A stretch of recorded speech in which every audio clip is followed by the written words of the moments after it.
Ladies and gentlemen, good day and welcome to Devyani International's earnings conference call.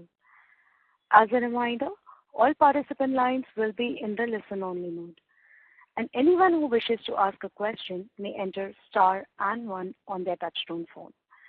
To remove yourself from the queue, please enter star and 2. Should you need assistance during the conference call, please signal an operator by pressing star then 0 on your touchtone phone. Please note that this conference is being recorded. I now hand the conference over to Mr. Anup Pujari from CDR India. Thank you, and over to you, sir. Thank you. Good afternoon, everyone, and thank you for joining us on Devyani International's Q4 and FY23 earnings conference call. We have with us Mr. Ravi Jaipuria, Non-Executive Chairman of the company, Mr. Raj Gandhi, Non-Executive Director, Mr. Virag Joshi, CEO and Whole-Time Director, Mr. Manish Dawar, CFO and Whole-Time Director, and Mr. Rahul Shinde, CEO, Yum Brands and Whole-Time Director of the company. We will initiate the call with opening remarks from the management, following which we have the forum open for a question and answer session. Before we begin, I would like to point out that some statements made in today's call may be forward-looking in nature, and a disclaimer to this effect has been included in the results presentation shared with you earlier. I will now request Mr. Ravi Jaipuria to make his opening remarks. Good afternoon, everyone. I warmly welcome you all to our earnings conference call to discuss the business performance for the fourth quarter and the year ended March 31st, 2023. In our first full year of performance post-listing, DIL demonstrated strong growth momentum, and we have crossed some very significant milestones. Our consolidated revenues have reached close to 3,000 crores, backed by store additions across brands and continued healthy performance from existing stores. We now operate 1,243 stores across our portfolio of countries and brands. We have managed to more than double our store count over the last 3 years. Despite this being a largely pandemic-impacted period, both KFC and Pizza Hut crossed important store milestones of 500 stores each, and Costa Coffee has crossed 100 stores as of March 31st, 2023. This phenomenal growth performance by DIL India was acknowledged and facilitated by Yum at the International Franchise Conference held in Singapore earlier this year, where DIL India was awarded the Explosive Restaurant Growth Award. Innovative product development through our Yum partnership, along with execution rigor, has been a major factor in helping us grow.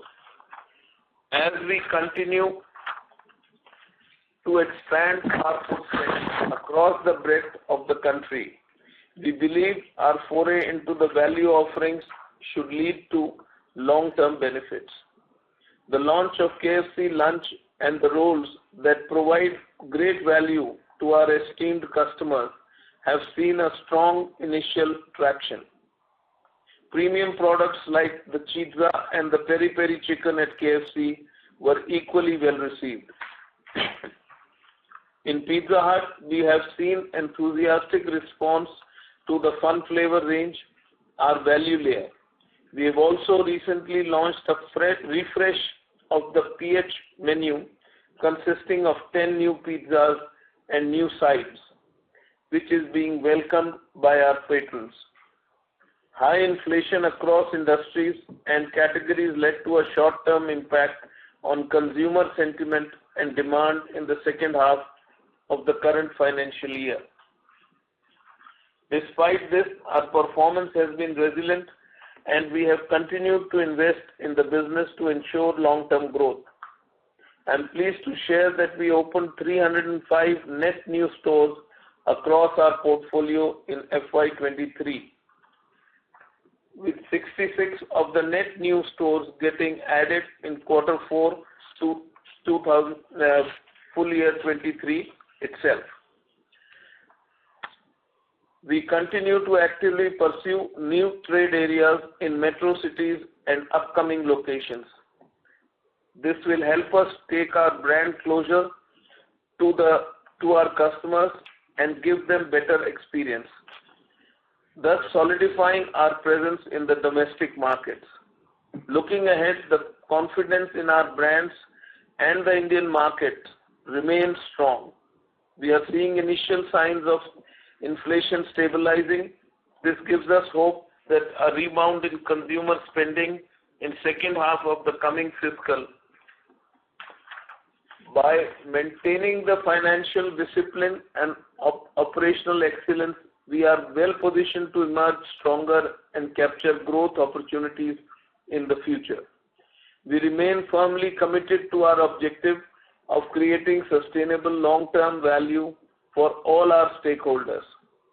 With this, I would like to conclude my address and now hand over to Manish for his comments. Thank you. Thank you, Mr. Jaipuria. Good evening, everyone.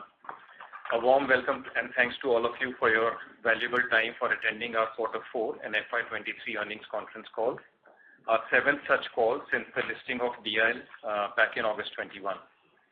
We closed the year with 1,243 restaurants, more than double the 610 restaurants that we had 3 years ago.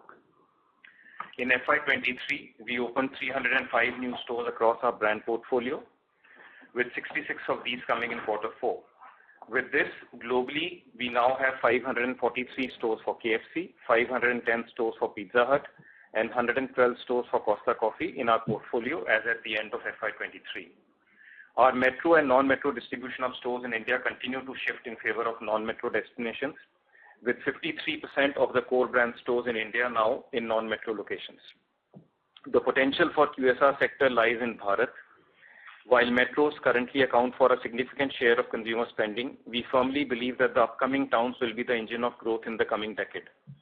This will really help QSR in gaining real momentum in the country and playing to its potential of being a mass market play. Operating revenue for FY23 stood at 2,998 crores, representing a 44% year-on-year increase. This was supported by a 33% increase in store footprint. All-round inflation in input costs led to a slightly lower gross margins at 70% versus 71.2% in the previous year. Despite the combination of changes in product mix and investments made in our businesses, brand contribution margins moved in line with the gross margins but stayed at healthy 18.7%. Judicious cost control limited the impact on operating EBITDA, which on a pre-Ind AS basis was rupees 435 crores versus rupees 299 crores for the full year last year. Operating EBITDA margin at 14.5% was 10 basis points up on a year-on-year basis. Reported EBITDA, which is post-Ind AS, was rupees 655 crores for the year with margins at 21.9% versus rupees 476 crores a year ago, almost a 38% growth. Profit before tax stood at 242 crores versus 123 crores last year, which is almost a 97% jump on a year-on-year basis. For the quarter, operating revenue stood at 755 crores, growing 28% on a year-on-year basis. Gross margins came in at 69.6% due to stable costs during the quarter. Brand contribution at rupees 124 crores and margins at 16.4% were lower due to deleverage and the higher store operating costs. These include the recognition of full year statutory bonus and higher spending on local store promotions in the second half to drive the consumer sentiment in our favor across all our brands. Operating EBITDA was 91 crores, representing a 12.1% margin. Coming to our core brands, KFC in India added 126 net new stores in FY23, reaching a total count of 490 stores as at the end of the year. Average daily sales for FY23 was 117,000 versus 113,000 for the previous year on an expanded footprint of stores. Annual SSSG was healthy at 16%. KFC India revenue was 1,771 crores, which grew 45% on a year-on-year basis. Gross margins at 68.3% were lower by 100 basis points compared to previous year due to sustained inflation in raw chicken prices and some of the other raw materials. This has impacted the brand contribution margins, which at 20.2% is slightly lower on a year-on-year basis.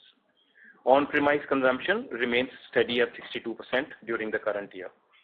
For the quarter, KFC India added 29 net new stores. Revenue at 440 crores are higher by 26% on a year-on-year basis. The sequential impact is due to weak consumer demand as a result of shift in the timings of key festivals and fewer number of operating days in the quarter. ADS came in at 106,000 with SSSG at 1.9%. Gross margins for the quarter stood at 68.6%. Deleverage due to lower ADS and the higher store operating costs led to brand contribution margin of 17.5% in the quarter. Pizza Hut in India added 93 net new stores this year to surpass the 500 store mark, as pointed out by Mr. Jaipuria earlier, and it reached a count of 506 stores. ADS for the year was 42,000. Revenues came in at rupees 700 crores, growing 32% Y-on-Y, and SSSG was 4.4% for the year. Cheese prices continue to trend higher. As a result of this and the product mix changes, gross margins came in at slightly lower at 74.4% in FY23 versus 75.6% during the previous year. Brand contribution margin saw a small dip to 14.5% versus 16.3% last year because we saw that the milk prices continued to escalate during the year and we did not pass that on by way of price increase during the back end of the year. Product mix changes because of introduction of value layer and investments in the brand helped with the on-premise consumption, keeping it steady at 42%. During the quarter, Pizza Hut India added 23 net new stores. Revenue was at 170 crores versus which was 16% up year-on-year. ADS was marginally lower at 39,000 with a negative SSSG of minus 3.2%. Gross margin was steady at 73.3%. Brand contribution margin during the quarter was 9.2%. We believe that the introduction of the value layer is good initiative to drive organic volume growth in the medium to long term. However, in the short term, it has led to a little dilution in sales and ADS. We are proactively working on improving the performance of the brand, including the margins on the value layer brand. One of the recent initiatives have been to refresh the menu and the launch of 10 new pizzas recently in the month of April. The new pizza focus on contemporary palette and are designed to appeal to the youth. In conjunction with the launch of Your Mood, Your Pizza campaign, we have also brought gamification to the whole pizza ordering experience by offering personalized pizza recommendations based on customer moods. To support all such initiatives, we have marginally increased the marketing spends as well. Costa Coffee crossed the 100 store milestone in FY23. We have added 57 stores during the year to double our footprint and to reach a total of 112 stores. Revenue also crossed rupees 100 crore mark, with ADS for the brand improving to 35,000 versus 29,000 for the previous year. Gross margin was slightly lower at 79% because we saw the inflation in coffee and milk prices in Costa also. Due to investments required in the rapid expansion and sustained input inflation, FY23 brand contribution was a little lower at 23% for the full year. We believe that the input inflation should bottom out over the next few quarters and hence we expect the consumer sentiment to improve. The food services market is evolving rapidly with newer technologies and platforms like ONDC. While still early days, we believe that these have the potential to benefit all the stakeholders in the industry. We have already onboarded Pizza Hut on the ONDC platform and we are working on integrating all of our other brands on these new platforms to ensure that we are available wherever our customers desire. On that note, I would like to request the moderator to open the forum for any questions or suggestions that you may have. Thank you very much. Thank you very much, sir. We will now begin the question and answer session. Anyone who wishes to ask a question may press star then one on their touchtone telephone. If you wish to remove yourself from the question queue, you may press star and two. Participants are requested to use handsets while asking a question. Ladies and gentlemen, we will wait for a moment while the question queue assembles.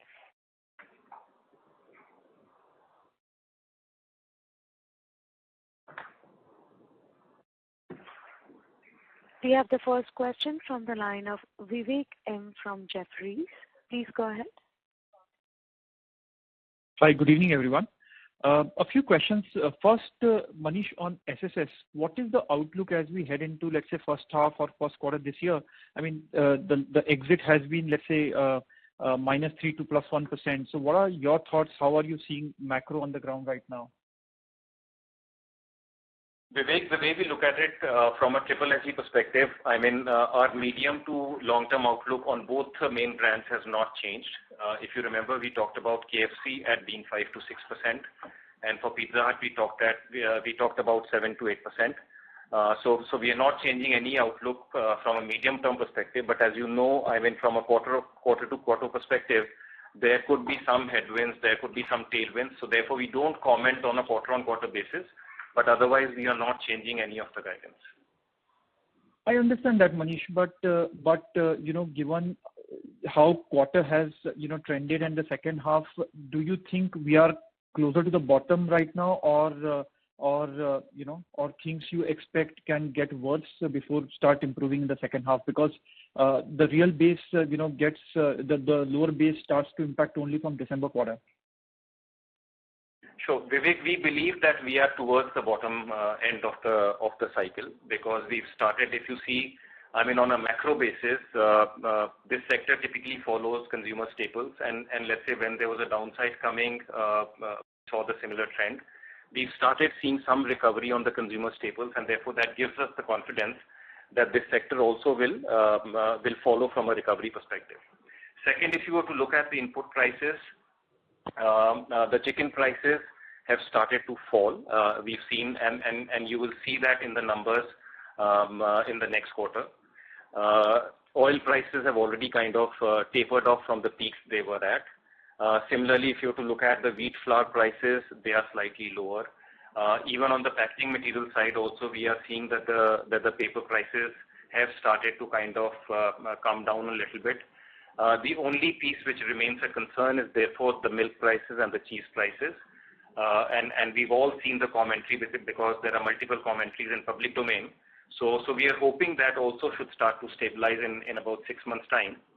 So with this, therefore, we do feel that we are towards the bottom end of the cycle, and things should start to recover from here. Okay, that's quite interesting. Manish, secondly, any update on how we are thinking about F24 store additions in both the key brands? So in the past, we've talked about 250 to 300 stores. If you look at our actual performance, it's close to 305. So we are maintaining the same for next year also. So we will be on an overall basis close to 300 store additions for FY24 as well. With a broad split of, you can say, 100 plus for KFC, 100 minus for Pizza Hut, another 60-70 stores for Costa, and the rest will be some of our smaller brands. Okay, got it. Second, on gross margins in case of KFC, there is a 100 basis point expansion quarter on quarter. Is this entirely led by lower chicken price, or there has been product price hikes as well? In the quarter 4, there was no product pricing. It was primarily led by the chicken, and then there were some other benefits from oil and all. Chicken also, the full benefit has not flown, because we are sitting on the inventory, and that will take another couple of months to kind of taper off. So therefore, but we are seeing that all the new contracting, new POs that we are raising is at a lower price. So. Okay, got it. And in case and hopefully so, input prices stay benign or cool off even further. What are your thoughts on product pricing strategy at that point of time? Because your gross margins still are lower than, let's say, where the peaks were, but the consumer sentiments are also weak. So how do you intend to manage the equilibrium in terms of sales versus margins?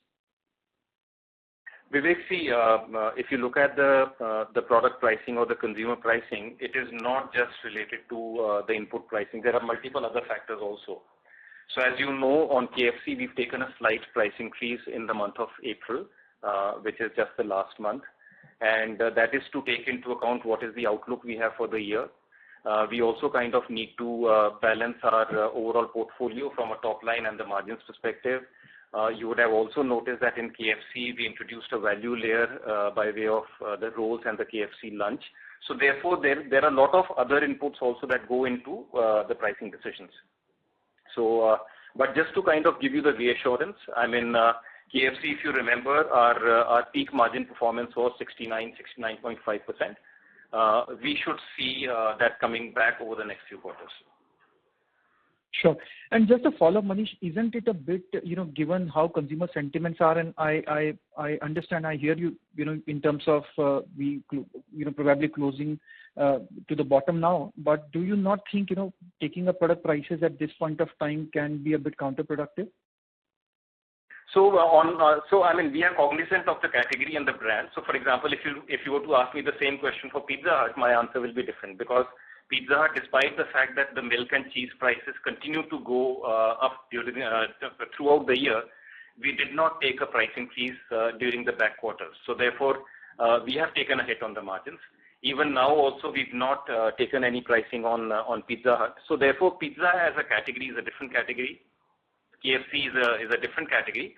And we try and compensate the consumers by way of deals, by way of offerings, by way of new value layers, to just kind of compensate from a consumer perspective.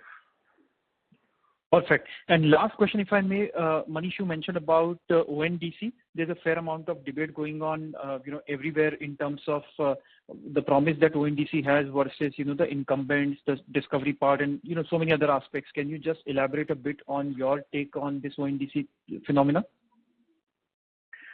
So Vivek, we've also seen the same thing as you have, and that's the reason we've kind of participated in ONDC.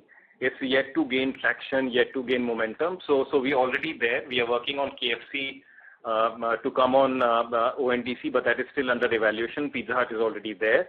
So we would like to participate if it kind of gains traction, and that's how we've started testing waters with Pizza Hut. Got it. Thank you, Manish, as always, and I wish you all the best. Thank you so much. Thank you. The next question is from the line of Percy Panthaki from IIFL Securities. Please go ahead. Hi, team. Good afternoon. My first question is on Costa Coffee. So basically, if I just compare the size of Costa Coffee revenues versus the market leader here, it's around 1/10 of the market leader. And I see a significant sort of growth opportunity and a catch-up possible here.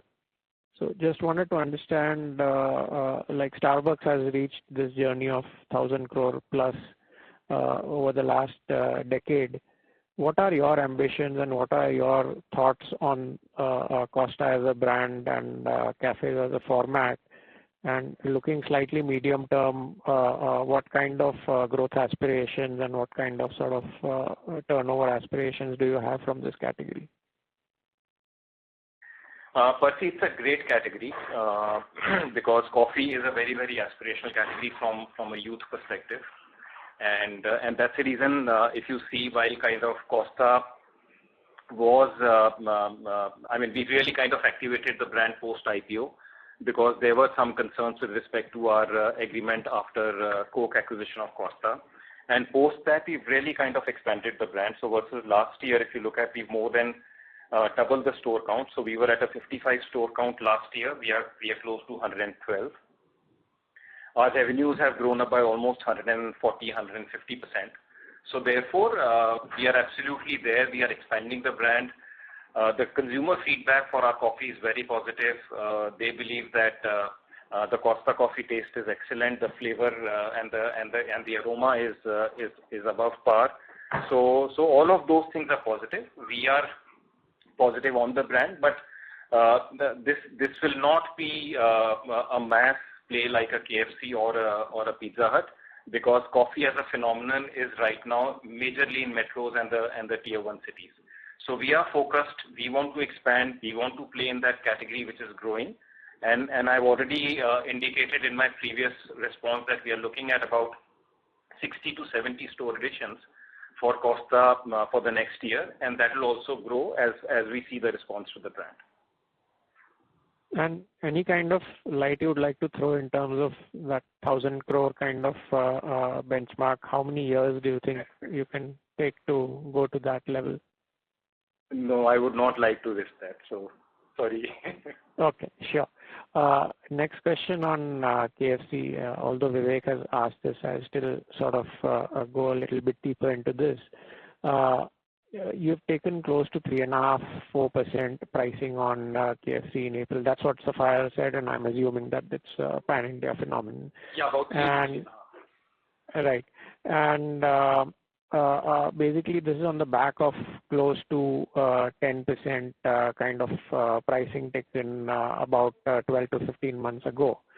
So if I look at it like on a 15-month basis, the total price increase is close to about 13-14. Now, I understand there is a mix effect, etc. It doesn't really translate to a 14%.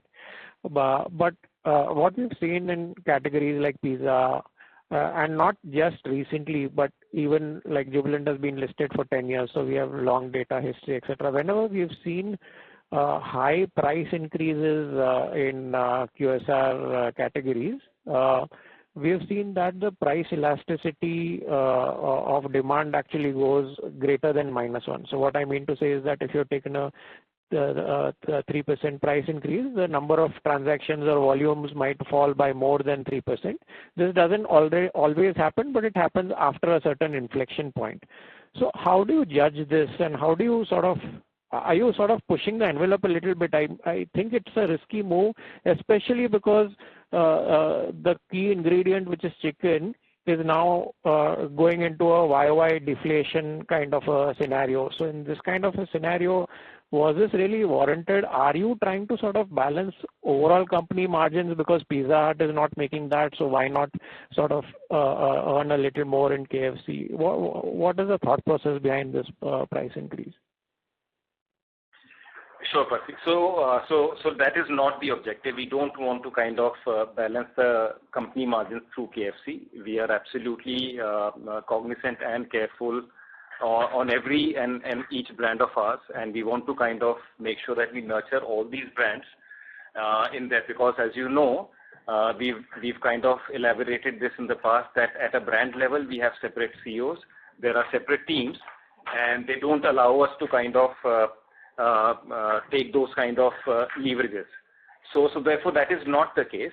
But having said that, as I responded to Vivek, that it's the overall portfolio call. It is not just the chicken prices. So for example, there is labor also, there is flour also, there are other overheads, there are store running expenses, and at the same time, on top of that, as you know, we've launched a value layer to attract the new consumers in, and to ensure that the existing consumers also can draw benefit from that, and therefore we have to balance out the entire portfolio. So therefore, if you look at, for example, the response that we've seen to our rolls and the KFC lunch is phenomenal, and we think that could become a very strong leg as we go forward.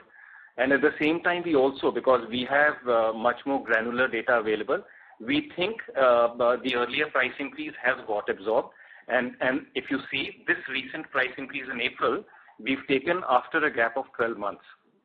So our last pricing was in April of last year.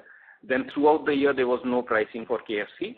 And now after 12 months, we've taken about 3.5% kind of pricing. So that's how it is. Whereas Pizza Hut, if you remember, it was a different pricing strategy. We took pricing in small bouts, and it was almost throughout the year. So therefore, it's a different strategy dependent on the brand and so on and so forth. And you have to balance the portfolio from various manifestations. So. Right. Understood. So basically you're saying in spite of this price increase, it's not as if the margins will sort of go higher than what they used to be a year ago or something like that? No. That's the reason I said. I mean, we will come back to our old margins, but we want to expand the category. We want to grow the consumer base. We want to attract the new consumers into the category, and that is what we are trying to play with these kind of balances. And last question from my side, this gap between SSSG and ADS growth. So SSSG growth is 2% for KFC, ADS has declined 6%. So there is a 800 basis points gap between these two. Now, my understanding is, and correct me if I'm wrong, you would need approximately flat kind of ADS so that you don't bear the negative impacts of operating deleverage because the the cost per store will increase at a particular rate. So from that point of view, just wanted to understand that to get this flat ADS, what kind of SSSG would you require going ahead? And in case my basic assumption itself is wrong, that to avoid deleverage, you will need a flat ADS, then correct me on that. So Percy, there's a very strong third element which I think you've missed to mention, and that is at what pace are you adding the new stores? Sure. Right? So for example, if you are expanding, say, 10% year on year in terms of store additions, it will be a different equation versus, let's say, if you're adding a 30% store additions, it will be a different equation versus, let's say, a brand which is adding 100%, that will be a completely different equation. So it is dependent on how soon you are expanding, and therefore that variable plays a very important role when we try and balance out the ADS and SSSG. Yeah, so if for that variable, you already know what your expansion plans are for FY24-25. So put those actual numbers, and maybe on those bases you can sort of answer the question. So we can work that out and connect offline. So that is not something we can do. Sure. Okay. That's all from me. Thanks and all the best. Sure. Thanks, Percy. Thank you. The next question is from the line of Nihal Mahesh Cham from Nuvama. Please go ahead. Yes, thank you so much, and good evening to the management. Manish, you made a comment about the value layer in Pizza Hut, mainly the flavor fun range, as I assume. Is there a case where you believe that, I know you mentioned that longer term it will get more customers into the fold, but was there a case that X of this launch, maybe the ADS or the SSG of Pizza Hut would have been significantly different? Nihal, hi. We can get to various hypotheses, but the point is, for example, let's say when you want to draw a newer category of consumers in, it takes a much longer time period to be able to protect your existing consumers and get the new category of consumers in. Now, when we launched the fun flavor pizza category, that was the time we saw hyperinflation also, and therefore, while the newer consumers took time, our existing consumers started down trading, and rather than lapsing out of the brand or lapsing out of the category. So therefore, from that point of view, it has been a good initiative that we've been able to protect our existing consumer set, and this will help us in the long term. Now, obviously, we can all argue that, for example, if let's say this was not there, the numbers would have been different. And again, I mean, there is no, because that was not the case. And now, for example, the new innovation that we've launched from a menu refresh perspective is going to kind of help us and compensate. We are going to mass media as far as the new range is concerned. That is at the top end of the category. We are taking initiatives from a gamification perspective, because that kind of draws the youth in. So therefore, we are balancing again the portfolio from both sides. So therefore, that piece is already kind of, that initiative is taken. We've already launched this in April. So it's already started. Point taken on that. There was a related question that if I look at the intensity of launches in Pizza Hut, it has been significantly higher than a lot of other brands, including a KFC. But say if you look at within your own brands, the performance of PH has been lacking. So is this a category issue in pizzas, you think? Because I know the price hikes have been lower in PH. So what do you think is the reason maybe the SSG profile of PH has been lower than a Pizza Hut over the last couple of quarters? Apologies, PH has been lower than KFC. Sure. So Nihal, our hypothesis is, if you look at pizza as a category, it's a very price-sensitive category. And traditionally, if you look at, pizza category, there used to be a very high volume of discounting, high volume of deals, offerings, and so on and so forth. Whereas KFC, from that perspective, the brand has been built very differently, and therefore the consumer expectation is very different. So obviously it will take some time to correct the pizza piece, and that is what we are trying to do. Very well, cool. One final question, Manish, was that on the chicken side, you mentioned there are some benefits which will play out given you're sitting on some inventory. In case of Pizza Hut, is it a case that maybe the raw materials we use ahead are a higher price, or how will that play out in the coming quarters? So Nihal, if you remember, when we entered the inflation scenario, our margins took a hit after a gap, because we normally hold higher inventory, And similarly, now when the benefits are coming, it'll take a little while, maybe another couple of months by the time you start to see those numbers in. But otherwise, from an ordering perspective, we've already started locking in the orders, and therefore we know and we are certain that the chicken prices will come down. So I was asking for cheese actually, more from the Pizza Hut perspective. That is the incremental usage of RM going to be, say, gross margin dilutive, or it's not going to have an impact? Yeah, if let's say the cheese prices continue to go up, it will be gross margin dilutive. Understood. Thank you so much, Manish. I wish you all the best. Thanks, Neha. Thank you. The next question is from the line of Tejas Shah from Avendus Spark. Please go ahead. Yeah, hi. Good evening. Thanks for the opportunity. So first question is, last quarter, looking at good traction in KFC demand and sluggishness in pizza, we had indicated or made a comment that we might accelerate our KFC expansion and kind of decelerate a bit on PH. But in this quarter expansion, actually PH has done better than KFC, and even in your commentary for FY24, there is not much difference from our past numbers. So just wanted to know, is there a rethink on that comment, or that was just an observation on that last quarter? So Tejas, as you know, I mean, we talk about our guidance from a store count perspective on a yearly basis and not on a quarterly basis. So let's say depending on the property availability, depending on portfolio, depending on what is our priority on a given location and so on and so forth, obviously the quarter-to-quarter movement can take place. So if you were to look at the full year numbers, KFC, we opened almost 126 stores, and for Pizza Hut, we've opened almost 93 stores. So therefore, during the year when we said that KFC will be 100 plus and Pizza Hut will be 100 minus, the numbers are as per that. In quarter 3, if you were to look at KFC store addition was twice the PH addition, because Pizza Hut in quarter 3 was 17 and KFC was 38. So therefore, on a yearly basis is what we give the guidance, and that is how we kind of manage our portfolio. Fair enough. Very clear. Second, Manish, on employee cost growth, both sequentially and YOY, there is an inflation there. And even if I adjust it for store expansion and if I do calculation on store per store basis, also there is a 14% inflation there. So just wanted to understand how should we think about it in FY24, and was there any one-off in this particular quarter?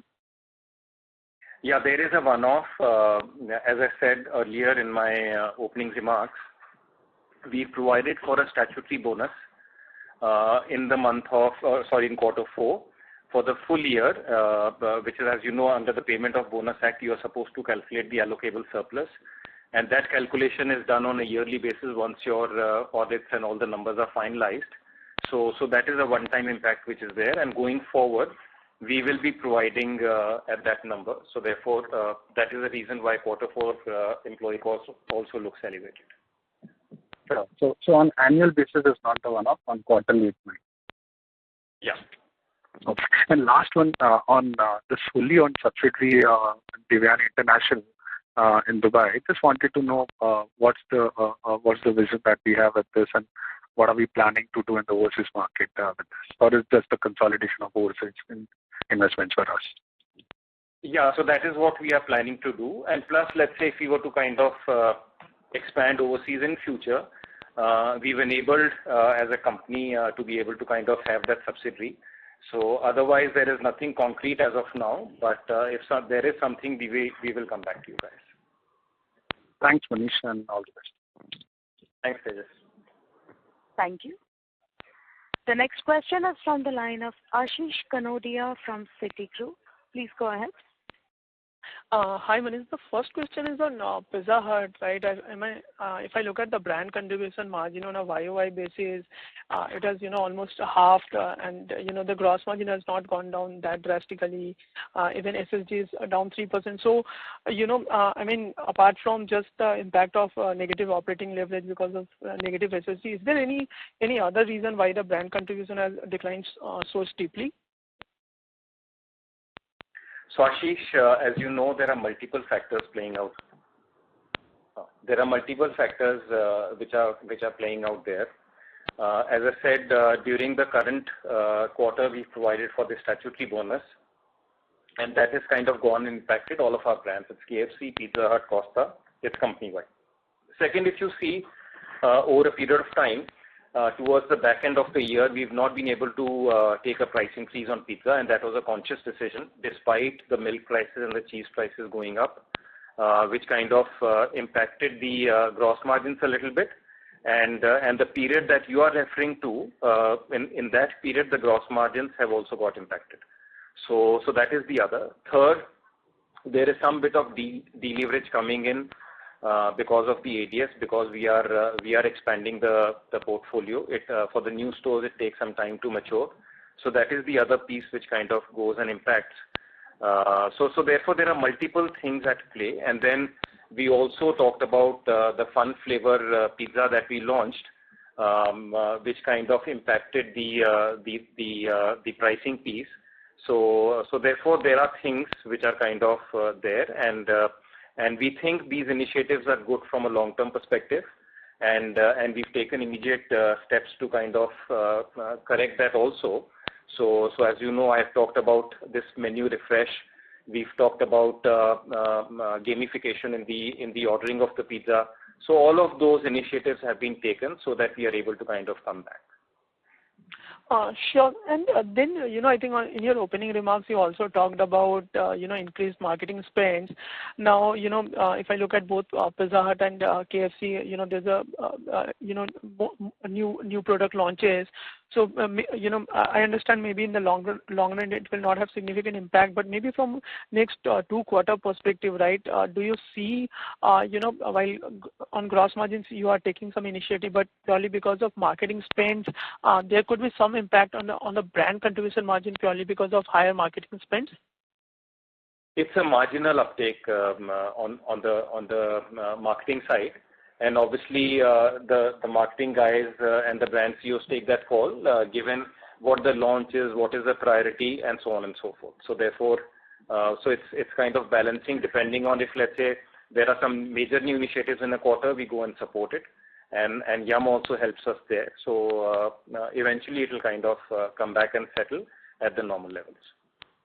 Sure. And just the last one is, I think on the inventory bit, I mean, see, when I look at the balance sheet, right, the inventory levels are fairly very low compared to, the scale.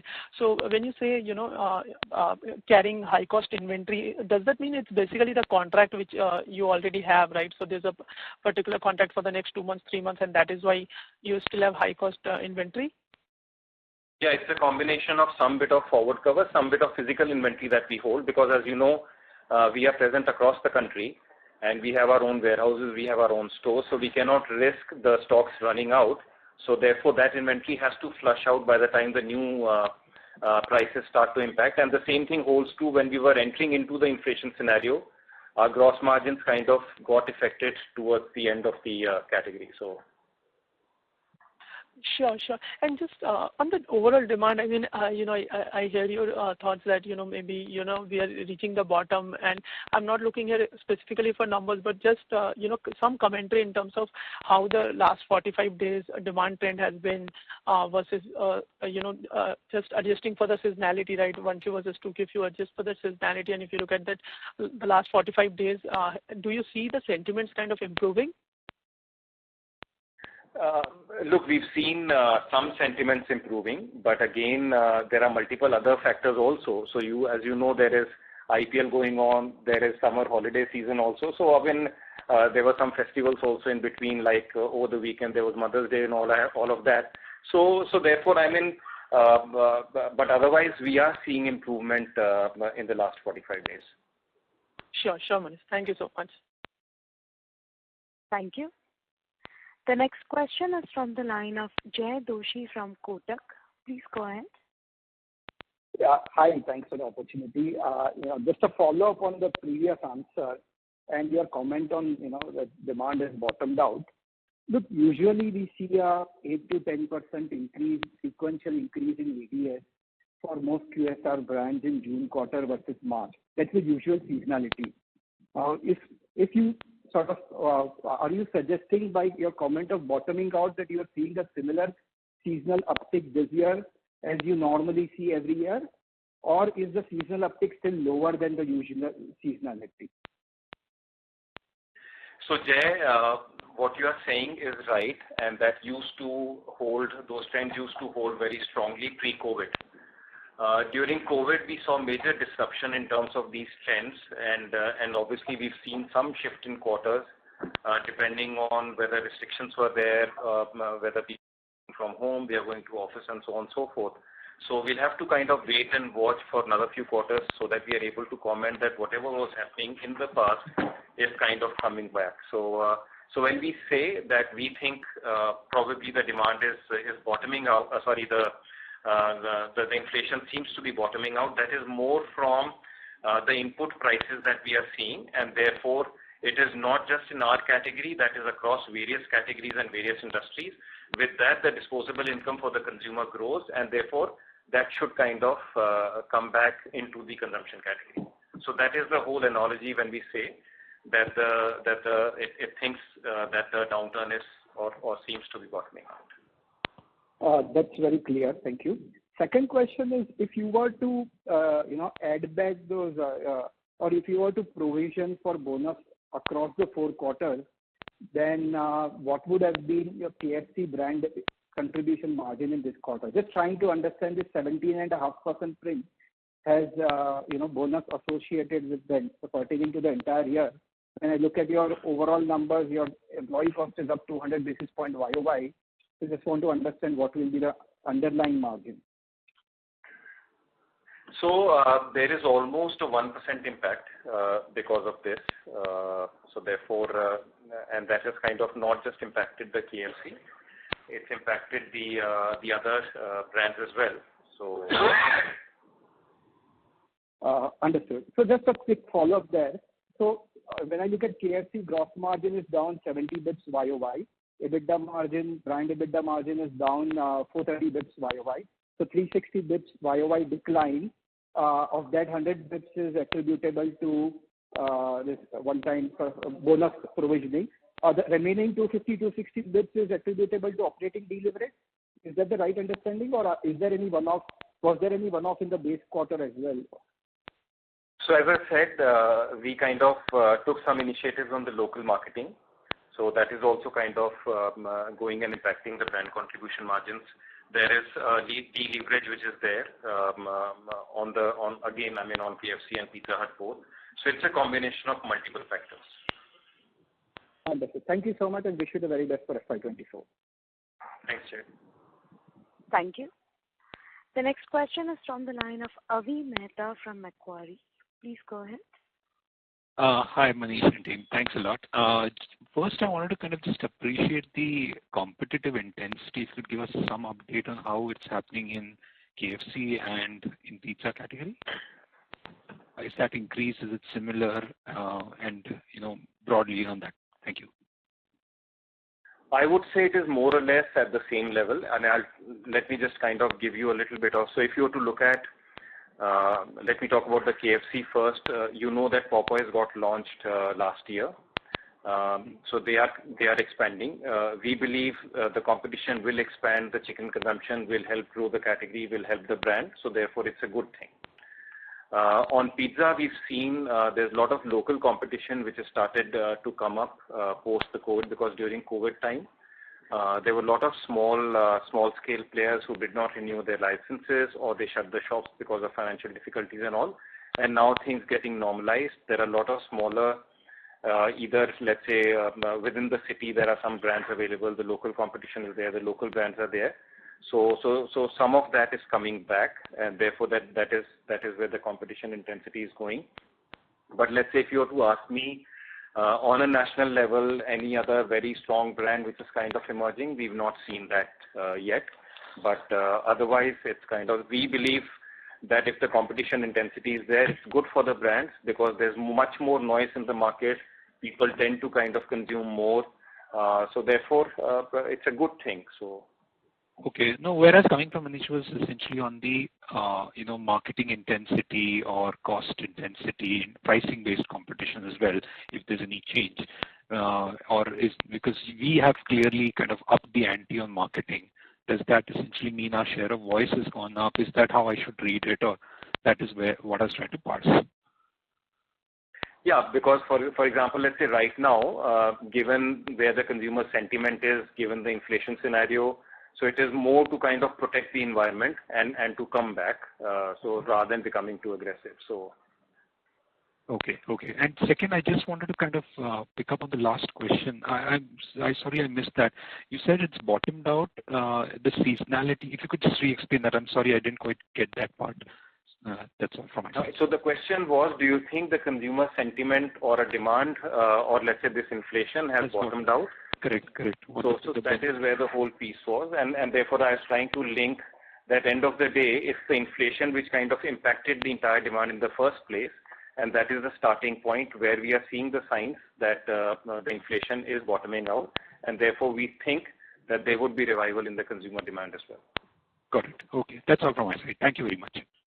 Okay, thanks. Thank you. The next question is from the line of Shirish Pardeshi from Centrum Broking. Please go ahead. Hi, good evening. Thanks for the opportunity and congratulations, team.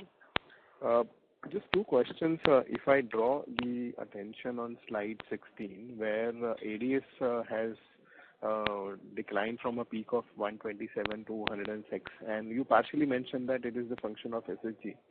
But my whole question is that when you say that the value piece is growing much faster in pizza, can you give some more qualitative comments that what kind of SSG and the impact which has come because of the competition also? Sure, Shirish. So Shirish, if you look at slide 16, which is what you're alluding to, so that is a KFC slide. Yes. It is not Pizza Hut. No, I gave the example of Pizza Hut because you said competition from local side is more on pizza and not KFC. Sure, no issue. So I will come to Pizza Hut also. If you look at, it is not just the triple SG, which is where I talked to Vivek and Percy earlier, because there is a strong element of how rapidly you're expanding your stores as well. So for example, in a given vicinity, if you have one store and you end up having another store, let's say whatever, a kilometer away, it kind of gets the demand divided. For example, if you go to a new city for a new store, obviously nothing happens. So it is not just, let's say, what is the count, what is the location, what is the vicinity. So there are multiple factors which kind of play out there.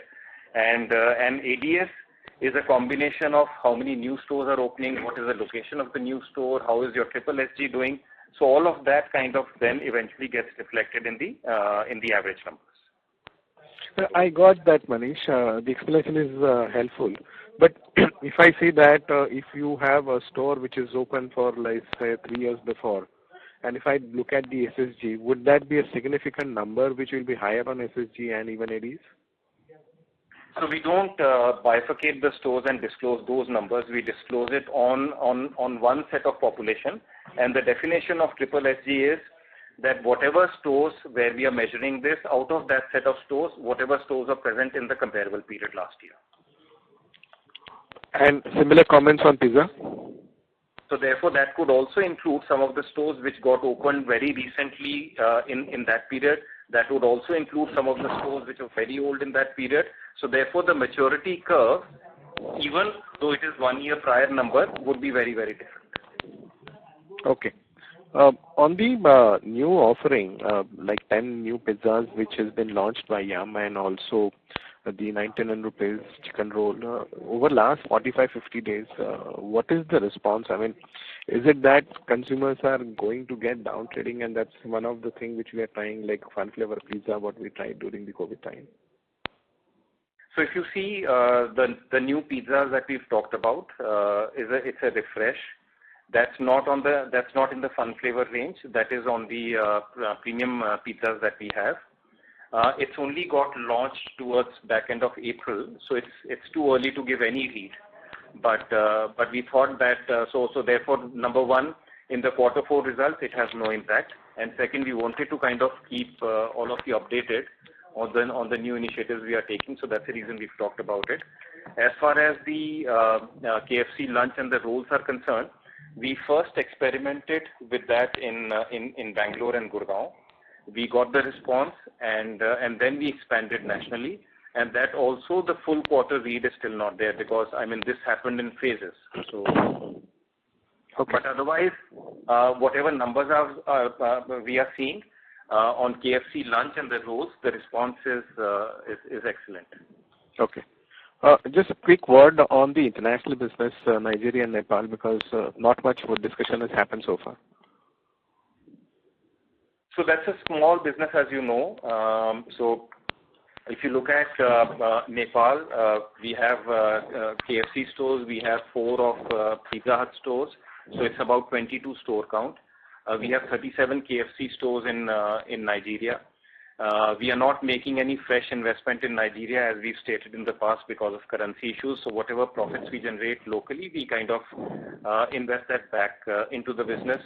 Both the businesses on a brand contribution level and EBITDA level are positive. They kind of sustain the capex momentum that they have. So it's completely self-sufficient business.